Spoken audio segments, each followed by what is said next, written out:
Монгол улсын гавьяат багш хууль зүйн шинжлэх ухааны нэрт эрдэмтэн Баасан багшийн гэгээн дурсгалыг мөнхжүүлэх эрдэм бүтээлийг нь хойч үедээ өвлүүлэн үлдээх зорилготой хөтөлбөрийн эрх зүй судлалын тэнхимийг тохижуулж дуусгажээ.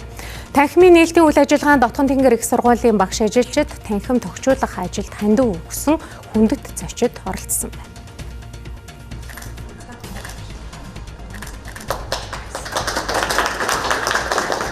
Хөдөлмөр эрх зүйн судлалын танхим маань нэгдснээр хөдөлмөр эрх зүйн салбар дахь судалгаа шинжилгээний нэг цэг төв болж хөгжинө гэж бид харж байгаа. Баасан багшийн маань бол нийт 100 гаруй үеийн бүтээл нийтлсэн байдаг.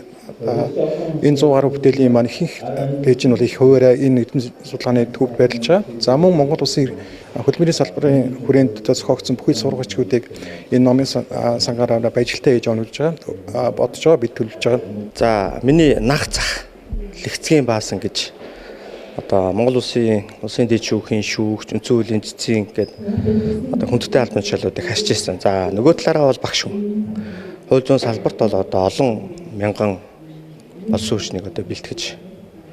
За нөгөө талаараа бол бас хөдөлмөрийн эрх зүйн Баасан гэж ярьдаг. Өнөөдөр очин цагийн Монгол улсад мөрдөж байгаа хөдөлмөрийн эрх зүйн хууль тогтоомжийг бол энэ хүн боловсруулж өнөөдөр мөрдлөг болгож өнөөдрийг хүртэл энэ хууль нь амьдралд олон мянган хөдөлмөр эрхлэгчид Монгол улсын хөдөлмөрийн эрх зүйгээр ингээд хуулиар ношин тогтнож байгаа.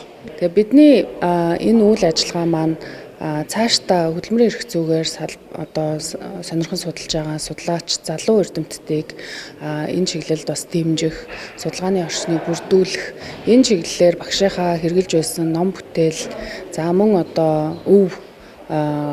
өвийг энд бас танхим болгож нийтийн өмнө дэлгэж байгаагаараа бас багшийнхаа дараагийн үедээ үлдээж байгаа тэр өвийг бас баталгаажуулан хамгаалж байна гэж бахархалтай байна.